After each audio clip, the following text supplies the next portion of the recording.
कोकणच्या दशावतार कलेमध्ये बाळूमामांच्या जीवनावरती आधारित पहिल्यांदाच दर्जेदार ट्रिक्सीनयुक्त नाट्यप्रयोग अभिनयकुमार नितीन आसेकर यांनी साकारला आहे। या नाट्यप्रयोगाला रसिक प्रेक्षकांचा उत्स्फूर्त प्रतिसाद लाभत आहे। नितीन आसेकर प्रस्तुत श्रीदेवी भूमिका दशावतार लोककला नाट्यमंडळ मळगाव यांच्या संत सद्गुरू देवावतारी बाळूमामा यांच्या जीवनावरती आधारित कोकणच्या दशावतार कलेमध्ये पहिल्यांदाच दर्जेदार ट्रिक्सीनयुक्त नाट्यप्रयोग नुकताच बांधता येथे युवा उद्योजक विशाल परब यांनी आयोजित केला होता। या पहिल्याच नाट्यप्रयोगाला प्रेक्षकांचा उदंड प्रतिसाद लाभला। देवावतारी बाळूमामा या नाटकाची बांधणी करताना कंपनीचे मालक नितीन आसेकर यांनी मागील 6 ते 7 महिने नितांत परिश्रम घेतले आहेत। या नाटकाचे लेखन, गाणी, संवाद यातील प्रसंग हे नितीन आसेकर यांनी अगदी कल्पकतेने मांडून ते सोप्या पद्धतीने रसिकांसमोर मांडण्याचा प्रयत्न केला आहे। या दशावतारी कलेतून समाज प्रबोधनाबरोबरच लोकांना भक्तिमार्गाकडे वळवण्याचाही प्रयत्न प्रामाणिकपणे करण्यात आला आहे। या नाटकातील भाषेसाठी विशेष मेहनत घेतली आहे।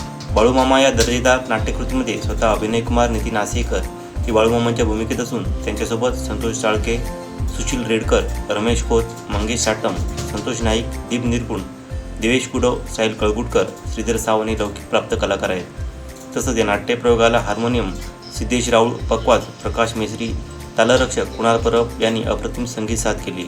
मुख्य म्हणजे सर्वांच्या अथक परिश्रमातून ही दर्जेदार कलाकृती रसिकांच्या पसंतीस उतरली। या नाट्यप्रयोगाला रंगश्री ट्रिक्सीन ग्रुप नेरूर यांचा ट्रिक्सीन लाभला आहे।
आमचे दिवसभरातले सर्व अपडेट्स, ताज्या घडामोडी आणि थेट लाईव्ह पाहण्यासाठी सबस्क्राईब करा, लाईक करा कोकणचं नंबर 1 महा चॅनल कोकण 7 लाईव्हचं YouTube चॅनल।